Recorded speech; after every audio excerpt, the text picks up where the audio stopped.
Sarap yan.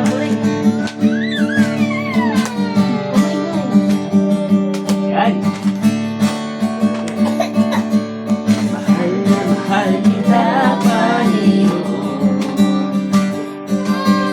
Mahal na mahal kita, Panginoon. Kailan may ditang babalik, pagkat sa piling mo'y langit. Mahal na mahal kita, Panginoon. Mahal na mahal. Na mahal kita, Panginoon. Mahal na mahal kita, Panginoon. Kailan may di tayo pagpapalit, pagkat sa piling mo'y langit. Mahal na mahal kita, Panginoon. Habang buhay, papupurihan ka. Habang buhay, maglilingkod sa'yo. Habang buhay, pag-ibig ko sa'yo iaalam. Kita, Panginoon.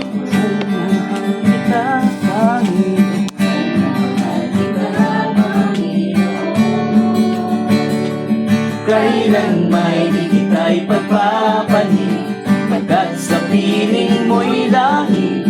Mahal na mahal kita, Panginoon. Habang buhay, pagpupurihan ka. Habang buhay, maglilingkod sa'yo. Habang buhay, pag-ibig ko sa'yo iaalam. Okay, punas muna. Bagal. Nakakatunan.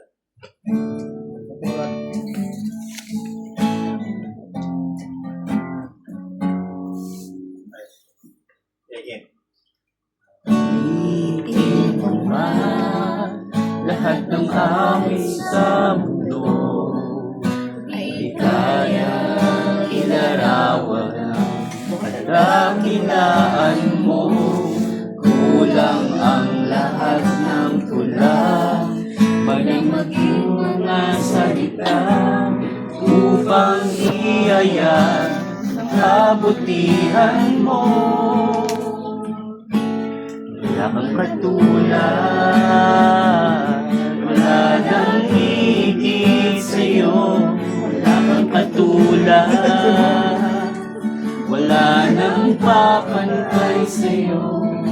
Ikaw ang Diyos noon pa man, maging ngayon at kailanman. Sa habang panahon, wala kang katulad.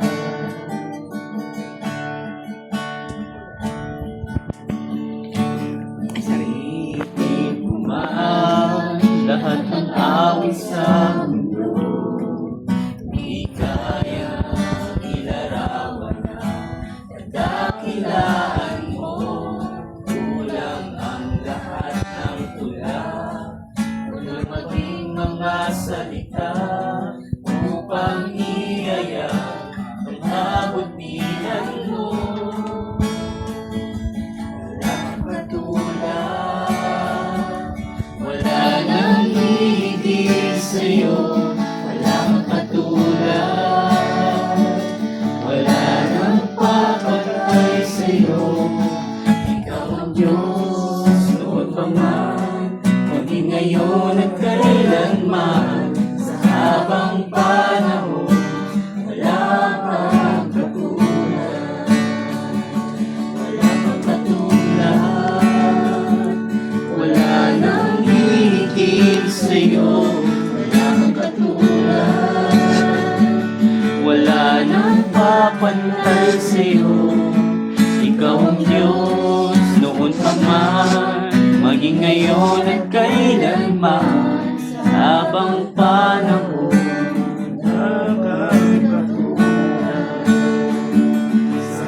habang panahon, wala kang katulad. Habang panahon, wala kang katulad. Ayan, so... Mabuti natuto kami kumagano. Gitara. Hindi po ba siya marunong dati? Tita? Musician po talaga siya. Hindi marunong yun. Mabuti natuto kami. Opo. Pero kung sila natin, talo sila.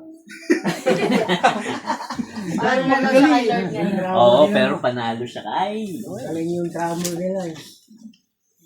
Ayan po. So, oo. Kasi diba? May mic pa ka. Kasi ano, diba? Hindi pa naka-volume. Araw-araw na tayo dito, no? Ay, hindi. Biro lamang po, no?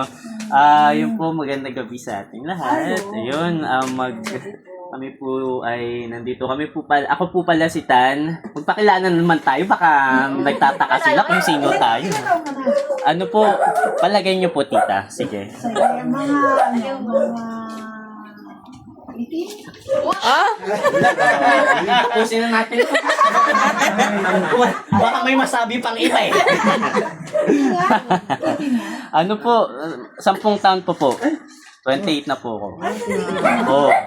Opo. Oo, wala po itim. Magpapakapit to. Opo. Mamaya.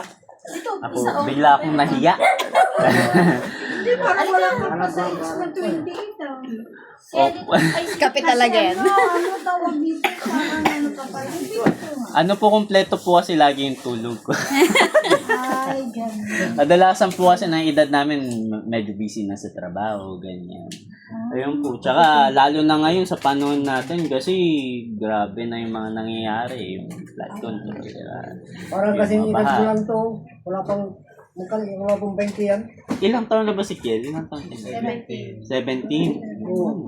Parang kala ko ay. Parang kasi nagbulan yan. Si Angie, oo. Kala nyo ah. Sabi ko sa'yo, Magpapakapit youth to pa ako mamaya, eh. ti Angie. Kapag ka, season. Nung wala na nga yung tingin ako eh. Ay, ikaw ilang taon ka na? Ano? Ako po 23 po. 23. JP So, po. parang hindi ka mga ganyan ang edad nyo ah. JP. Oo. Si JP po. Si Ellie. Ako po si El. Ilan taon ka na? 23 po. Ano? Ito, siya. Ma'am Rose po. Ano? 32 po. Baba pa, sinabi mo na. Sinabi na agad, no? Tapos pa kami. Baka maiba eh. Baka kasi edad nyo lang siya. oh. Kaya nga po. Siguro, isa rin po sa dahilan kasi, ayun po, medyo umasa kami kay Lord sa lahat ng mga bagay. Kahit na ano yung mangyari, alam namin na andyan si Lord para supportahan kami nila Ate Andy, Kuya Kyrex. Actually, sa amin, before, dati po ay wala po kaming trabaho. Ito lang. Karamihan sa amin. Ako po. Unemployed po talaga ako nung mga ilang buwan. 6 na buwan o 7 buwan. Nung 7 buwan na yun, sobrang lungkot ko nung kasi wala akong ginagawa. Tapos, nagkahiwalay pa kami nung taong kala ko papakasalan ko na. Diba? Oo. Baka meron po kayong kilala. Hindi, biro lang po. Kaya po siya dumadayo.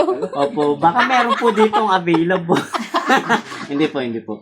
Ayun po, sa 7 taon na yun, talagang malungkot talaga. Pero ang naging pinanghahawakan ko talaga ng mga panahon na yun, si Lord talaga. Talagang meron akong Diyos na pwede kong asahan, kausapin. Hindi ko man siya naririnig, nararamdaman ng physical. Meron naman Bible na pwedeng basahin para malaman ko kung anong gusto niyo sabihin kasi yun po. Dito na yung salita Parang niya. wala sa edad ka, no? Wala sa edad mo. Parang Opo. hindi ako makapaniwala kahit edad niya. Hindi ako makapaniwala. Kaya nga po eh. Ano? Pero mo yun, parang kailan lang, ano? Opo. Oo, yun. Parang, Ganun po ata yung henerasyon namin ngayon. Mga mas bata. Ayun po. Mabuti pa, hindi ka pa nag-asawa. Ay, hindi pa po. Ayaw pa po ata ng Diyos na pinama ako eh. Baka sa susunod po. Pero, ay, hinayaan ko na lang po kung anong mangyayari. Kasi lalapit ka lang naman sa iyo. Oo. Kasi naman lalapit ka. Ayun po. So, ayun, nabanggit ko rin po kanina na maraming nangyayari sa ating paligid. Di natin alam ang pwedeng mangyari. Diba? Kung kailan, lalo na may mga lindol na nangyayari. May pumutok na vulkan ata Kanlaon. Kanlaon. Ayan. So, di natin talaga alam. Yung mundo natin, unpredictable po siya eh. Hindi natin alam kung ano yung hinaharap. Pero, ayun nga po, merong pag-asa na kahit ano pa mang mangyari sa atin, dilubyo man or paghihirap or wag naman sana dumating sa atin yung katapusan ng buhay natin, 'di ba? Nandoon yung pag-asa na pagkatapos natin sa mundong ito, meron tayong susunod at mas higit pa ang matatamasa nating saya at ligaya sa piling ng Diyos. Pero paano natin makakamtan? Paano tayo makakapunta doon? Naniniwala ako na lahat tayo dito, alam na yung sagot yan. Ang Panginoong Jesus. Si Jesus lang. Siya lang. Wala nang iba. Sabi sa Bible, sa sinulat ng isang sa mga apostol niya, si John, isa lang ang daan patungo sa Diyos, sa langit, at yun ay si Jesus. Pero, kung tatanungin niyo po ko, ano? O sige, si Jesus ang daan. Paano kami maglalakad patungo sa daan na yun? Okay? Simple lang hinihingi ng Diyos sa atin. Ang manampalataya tayo sa Kanya. At pag sinabi natin manampalataya, parang ang lalim nun masyado, no? Pero pag sinabi natin pananampalataya po, hindi lang siya yung paniniwala na okay, nabuhay si Jesus. Okay. Kundi, andun po yung paniniwala na talagang Hindi na yung marinig dito. Joke. excited. Ayun po, na andun po yung sa pananampalataya po, nandun po, hindi lang po yung paniniwala, ano? Kasi, ala natin, maniniwala lang tayo kay Jesus sapat na yun. Okay.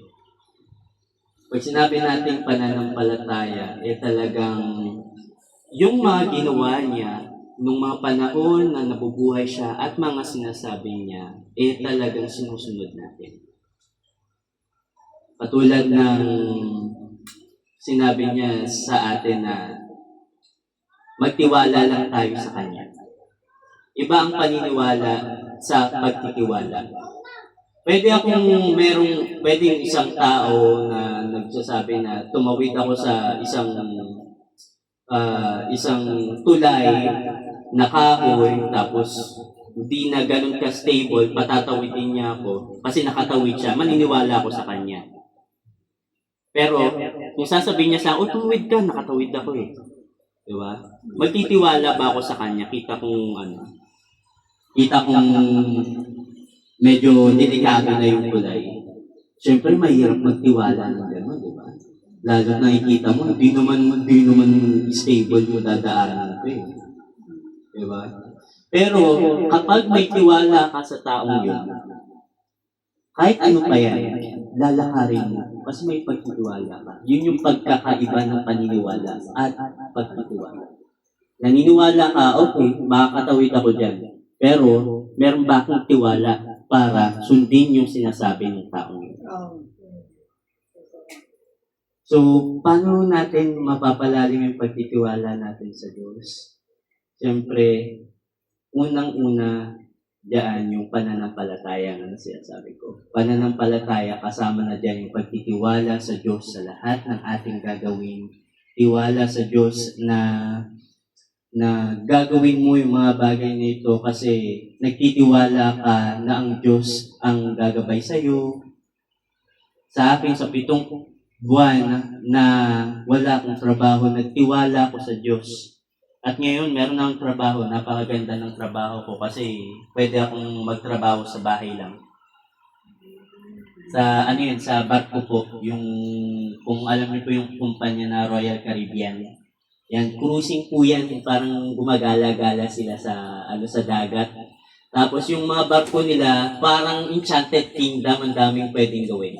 Yan siya, tapos may mga resort and everything. Ayun. So yun po yung trabaho ko. Yun po ay bunga ng pagtitiwala ko sa Diyos.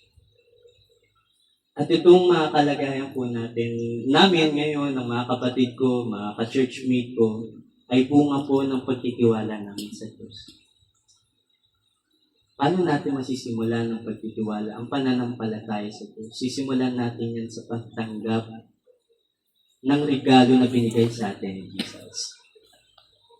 Naniniwala ba tayo na namatay si Jesus sa cross para sa atin? Lahat tayo naniniwala, di ba? Namatay siya para sa atin. Kaya nga, sinaselebrate natin yung Holy Week, yung Christmas, di ba? Kasi alam natin yung ginawa ni Jesus. Pero nagtitiwala ba tayo sa Kanya? Sa mga ginawa niya, bakit ginawa yung mga bagay na yun? Nagtitiwala ba tayo sa mga bagay na yun? Ang kailangan lang natin gawin, mga kapatid, mga ate, kuya, tita, tanggapin ang libreng kaloob ng Diyos. At yun ay si Jesus Christ. Ang sakripisyong ginawa niya para sa atin. Libre lang po ito. Hindi ko po kayo hinihingan ng kahit anong kapalit o kahit anong pera. Kasi ang iniisip ko, marami tayong pagkatapos natin sa mundong ito, pag nasa langit tayo, masaya tayo doon. Sama-sama. Yun yung pag-asa na dinala ng Diyos, ng Panginoong Hesus nung bumaba siya sa lupa katungo dito sa lupa. Kailangan lang natin gawin ay tanggapin ang Panginoong Hesus. Dahil nga, for God so loved the world that He gave His only begotten Son, ang natatanging niyang anak, para mamatay para sa atin. Kasi kailangan may mamatay para maligtas tayo. At yun yung ginawa ng Panginoon. Hindi lang siya namatay, naghirap dito siya. Nilatigo. Napanood ba, may nakapanood po ba ng Passion of Christ dito? Meron ba? Napanood yun yung Passion of Christ dito, no? Grabe. Opo, yun. Yung Tito o si Mel Gibson po yung director nun. Napakalala nung ginawa talaga. Tuklap-tuklap ang balat ng Panginoon, ni Jesus. At lahat ng sugat na yun, bawat sugat, bawat tuklap ng balat niya, yun yung mga ginawa niya para tayo naman ay gumaling. Gumaling saan? Sa kasalanan. Sa kasalanan na kahit na, kasi wala nang perfecto sa atin dito, di ba? Lahat tayo nagkakasala, di ba? Kahit ako, mukha lang akong mabait, di ba? Lahat tayo nagkakasala, meron tayong ginagawang mga kalokohan, ganyan. Pero ang pag-asa rin ng Diyos na dinala ng Panginoong Hesus sa atin, kahit na magkasala tayo, may ginawa na siya para matubos yung mga kasalanang ginawa natin at gagawin pa natin. Dahil binigay niyang buhay ng Diyos. Ang binigay niya. Ano bang katumbas ng Diyos? Diba, pag sinabi natin Diyos, paano natin mailalarawan ng Diyos? Malawak, diba? Siya na yung pinakamalakas, hindi natin maaarok yung kanyang buhay kasi walang hanggan. Sobra, hindi natin maiisip. Kaya, nung namatay ang Panginoong Hesus para sa atin, ganun na lang yung binigay niya sa ating kaligtasan. Gagalingan mula sa kasalanan na kahit na gumawa tayo ng napakaraming kasalanan, tinubos niya na yun. At babalik tayo, paano natin makukuha yung benefits na yun ng Panginoong Hesus na binigay na ginawa niya. Tatanggapin lang natin siya. Mananampalataya lang tayo, magtitiwala tayo sa ginawa niya. Yun lang. At siya lang. Kasi sinabi rin sinabi rin dito na siya lang ang daan eh. Walang ibang daan, walang ibang santo, walang ibang tao. Kasi kung bebase tayo sa tao, tingnan sa flood control pa lang eh. Mga politiko natin, hindi natin maaasahan yan eh. Kasi tao lang din sila. Ganyan din yung mga santo na benediksyonan. Hindi natin maaasahan yan kasi tao lang din sila. Pero ang taong hindi lang nagkasala, natatanging taong hindi nagkasala, si Jesus lang. Siya lang. Sa bawat dasal natin, sa bawat hinaing natin, tanging siya lang makakarinig sa atin at siya lang may kakayahan makarinig sa atin. Kaya ang tanong ko po sa inyo, tatanggapin niyo po ba ang regalong ito na mula sa Panginoon, sa ating Diyos? Tatanggapin ba natin yung grasya na binigay sa atin ng Diyos? Kung nasa isip niyo ay tatanggapin ninyo ang Panginoong Hesus bilang Panginoon ninyo at tagapagligtas, sabayan niyo po ko sa akin panalangin. Okay? Tayo magdasal. Panginoon naming Diyos, Panginoon, ako'y lumalapit sa inyo. Panginoon, in behalf of the people, Panginoon, na gustong tumanggap sa inyo bilang Panginoon at tagapagligtas niyo, Panginoon, upang makuha namin ang buhay na walang hanggan na tanging sa inyo lamang manggagaling. Panginoon, kinikilala ka namin, Panginoon. Ikaw ang Panginoong Hesus na namatay sa krus ng Kalbaryo. At kami ang mga taong nagkasala, Panginoon. Hindi kami karapat-dapat sa sakripisyong ginawa ninyo, pero ginawa niyo pa rin dahil mahal niyo kami.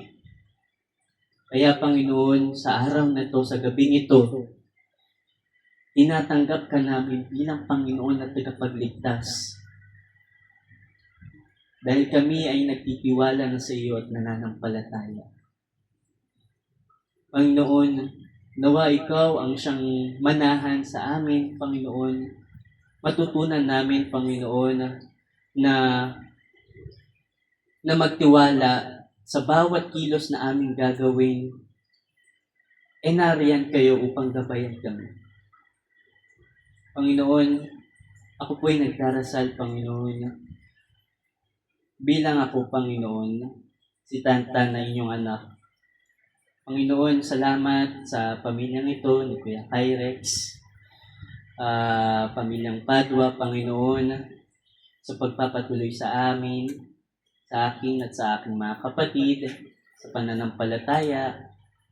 Panginoon, salamat, kayo pong nakakilala, nakakaalam ng puso at isipan, Panginoon, ng bawat isang naririto. Kilala niyo po ang tumanggap sa inyo.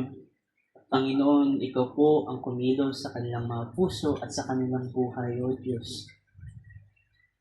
Panginoon, bagamat hindi natin ma-assure na puro happy-happy lang ang may experience namin sa lupang ito dahil ang lupang ito, ang mundong ito ay hindi perfecto. Pero naroon ang pag-asa na pagkatapos namin dito ay ay makakasama ka namin. Makakapiling ka namin, Panginoon, sa paraiso. At diyan ay walang hanggan ang ligaya, Panginoon, ang galak na mararanasan namin sa piling ninyo, Panginoon. Panginoon, kayo po ang mag-bless sa pamilyang ito, Panginoon. Ikaw, Panginoon, ang kumilos sa buhay, Panginoon, ng bawat isa, bawat miyembro ng pamilyang ito. Ikaw, Panginoon, ang maghari sa kanila, Panginoon. Kayo po mag-bless sa kanila ng kanilang pangangailangan, magmula sa pagkain, sa damit, Panginoon, hanggang sa mga pangangailangan nilang pinansyal, Panginoon, kumilos kayo sa buhay nila. Panginoon, sa inyo kami nagtitiwala. Tinataas namin ang inyong pangalan sa pangalan ng Panginoong Hesus. Amen. Salamat sa Diyos. Salamat sa Diyos. Pwede na tayong kumanta. Ayun po. So, Ayan po, kung tayo po ay tumanggap sa Panginoon, ayan po, kayo po, pwede naman po kayo magbasa ng Bible, ganyan, magdasal po tayo. Gusto ko po kayo invite sa church namin, kaya nung napakalayo dito, hindi ko alam kung paano kayo makakano. Siguro, kung may malapit na lang po na church dito, na Baptist, pwede po kayong umattend. Meron ba dito, Kuya Kai? Wala. Kuya Kai, Rex mo ang ito ng panahon para magtayo ka ng branch. Sa live natin, ay recording. Ay, oo, live. Ayun, meron po kaming live sa Facebook. Ang church po namin ay Graceville Conservative Baptist Church. Ano, please? Graceville Conservative Baptist Church. Paano ba natin ano yun? Kuya, ano? Share na lang. Share na lang, no? Doon na lang sa mga GC, sa family. Okay. Para makapanood sila ng Opo. Teka lang, At kung palagay nyo, kwela po ako, mas kwela po yung pastor. namit tayo ni Mami. Ay, talaga po. Nakakwentuhan nyo na po si pastor. Pumunta na dito yun. Opo, si Pastor Ding po yun. Ayun. Siya po yung pastor namin. Sa kanya po nagmana ng ano ko. Anak, ay tatay ka. Tatay mo. Ay, hindi po. Hindi po. Iba po yung kapitbahay ko lang po. Sila pastor. Ayun po. So, Pag-pray natin yung mga anak siya, si Jessica. ay, oo. Karamdaman kung ano naramdaman nila. O sige, tara. Pag-pray din natin yan, no? Mga kapatid, i-lay hands natin sila. Pag-pray natin si Ate Jessica, si Tita Nilda. Mami Nilda. Nilda, at Tito Orling. Orlin. Lynn. Ling. Okay. Panginoon naming Diyos, Diyos na banal sa lahat, Ikaw na siyang nag-iingat sa amin, Panginoon. Ikaw po ang magpala kay Ate Jessica sa nalalapit niyang panganganak. Ito po'y panibagong buhay, Panginoon. At lubos kayong nagagalak kapag mayroong bagong buhay dahil kayo ang Diyos ng buhay. Ikaw ang Diyos na gumagawa ng buhay, Panginoon. Ikaw po ang siyang mag-ingat kay Ate Jessica sa nalalapit niyang panganganak. Ikaw din, Panginoon, mag-ingat kay baby, Panginoon, sa kanyang paglabas dito sa mundo, Panginoon, upang makita ang kanyang mga parents. Lord, Ikaw, Panginoon, ang siyang magbigay ng magandang kalusugan sa kanila, Panginoon. Ganun din kay Kuya, sa asawa ni Ate Jessica, Panginoon, i-bless niyo po siya, Panginoon, bigyan niyo po siya ng kalakasan at magandang kalusugan upang makapagtrabaho, Panginoon, makapag-provide, Panginoon, sa kanyang mag-ina, Panginoon. Panginoon, dasal din po namin ang kagalingan, Panginoon, ang inyong kapangyarihan, Panginoon, na magpagaling kay Tita Nilda. Lord, Panginoon, kami po ay nananampalataya sa kapangyarihan ninyong magpagaling. Bulag nga ay nakakita, Panginoon. Pipay nakapagsalita, Panginoon. At mga bingi nakarinig, Panginoon. Ano pa man ang karamdaman, Panginoon, ano pa man yan, kaya niyong pagalingin yan. Dahil kayo ang Diyos na nagpapagaling. Higit ka sa kahit anong sakit, Panginoon. Ikaw magpagaling, kumilos ka sa buhay ni Tita Nilda, Panginoon. Yan din, Panginoon, kung may mga karamdaman man o mga hindi pa nakikita, Panginoon, na sakit, Ikaw, Panginoon, ang magtanggal nito, Panginoon. Gamitin niyo po ang inyong kapangyarihan. Kayo po mag-bless sa kanila, magpala sa kanila ng family nila ni Tito Erwin, Panginoon. Kayo po mag-bless sa family nila, Panginoon, at salamat muli, Panginoon, sa buhay nila dahil pinatuloy nila kami sa kanilang bahay, Panginoon. Lamang po ang aming samot dalangin sa pangalan ng Panginoong Yesus. Amen.